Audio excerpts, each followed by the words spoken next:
जी नहीं। अब हमको लग रहा है कि जो मेथड बताए थे ना एकदम सही प्रोसेस था, क्योंकि अब हम वो जान गए ना।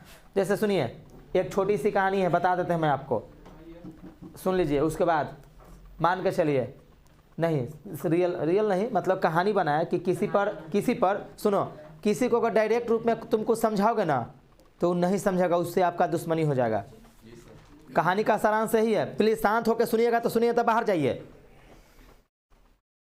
अभी संद्रो मुकुल कुमार अभी बोले कि सर यही तो हो सकता है कि सर लेंदी बता रहे हो और उसको ना समझ में आ रहा हो तो कहो कि समझ गए सर। तो सुनिए बुआ, नहीं, अब हम समझे कि नहीं सर जो बता रहे थे वो सही था, वो समझा भी सही रहे थे, लड़का सही समझ भी रहा था। तो एक बात बता देते हैं, उस समय भले ही लग रहा होगा कि हाँ लेंदी बता रहे हैं, उसको नहीं समझ में आती, सर बोल रहा है। तो एक बात बताते हैं, अगर कोई भी चीज़ को अगर आप डायरेक्ट बता दिएगा ना किसी को सच्चाई, तो हो सकता है कि दुश्मनी हो जाए उससे, या क्या बोले उसको, मनमुटाव हो जाए। तो एक छोटी सी कहानी है, थोड़ा सा सुन लीजिए।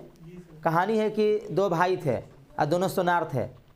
तो बड़ा भाई की मृत्यु हो गई कुछ बीमारी के कारण, और पैसा बहुत लग गया था तो मृत्यु हो गई, बचा नहीं पाया परिवार वाला। तो उसकी जो विधवा पत्नी थी वो अपना बेटा के भरण पोषण किसी तरह से कर रही थी। तो उसका चाचा का भी, चूँकि सभी लोग सोनार लोग दुकान खोले हुए रहते हैं, तो उसके माँ बोली, मतलब जो विधवा हुई थी वो अपना बेटा को बोली कि लो बेटा, ये मेरा सोना का हार है, चाचा के दुकान पर ले जाओ, इसको बेच करके ना कुछ पैसा ले आओ ताकि भरण पोषण हो सके। तो उसका वो अपना सहोदर भाई था, जो मरा था उसका सहोदर भाई था उसका चाचा। तो वो भतीजा जब लेकर के गया सोना का हार, तो देख करके बोला भतीजा से कि बेटे से देखो से हार तो ठीक है, लेकिन अभी बाज़ार ना बहुत मंदा चल रहा है, से इसको रख दो, समय आने पर ना जब रेट बढ़ेगा ना तब इसको बेचना, बहुत पैसा मिलेगा, से जाके इसको बढ़िया से सुरक्षित रख दो। सुनो ना, से हमारे पास एगो कारीगर के ज़रूरत है, से तुम एक काम करो, तुम भी तो बैठले रहते हो, तुम मेरे दुकान पर आओ और मैं तुमको सिखाता हूँ और तुमको कुछ पैसे मिलेंगे, उससे भरण पोषण तब तक चलेगा, जब समय आएगा ना तब इस गहना को बेच देना। तो लड़का बोला कि ठीक है, जाके मम्मी के दे दिया कि लो मम्मी रख दो, से चाचा इसी से बोले हैं।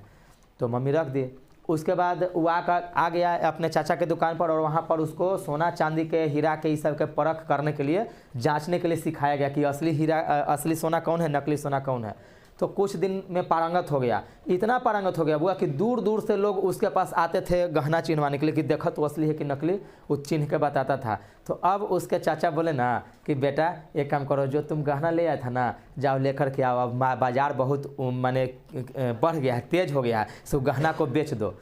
तो वो जब गया है घरे ना, तो उसकी माँ जब गहना दी है ना, तो जब हाथ में लिया तो लेते कह दिया कि तो गहना नकली है।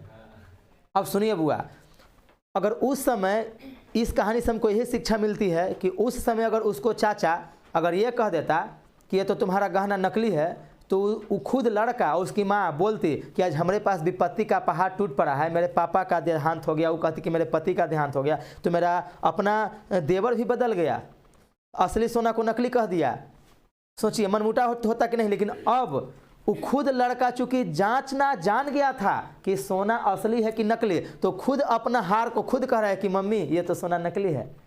लेकिन उसने तो चाचा से जाकर पूछा कि चाचा उसी दिन आप बोल सकते थे कि नकली है, तो वही वो बोले कि बेटे अगर मैं उस दिन अगर कहता ना कि नकली है तो उसी दिन तुमको अविश्वास पैदा हो जाता हम पर। कहते कि चाचा भी साथ नहीं दे रहे हैं विपत्ति के समय में, इसलिए मैं तुमको सिखा दिया, अब तुम खुद डिसीजन करो कि असली है कि नकली।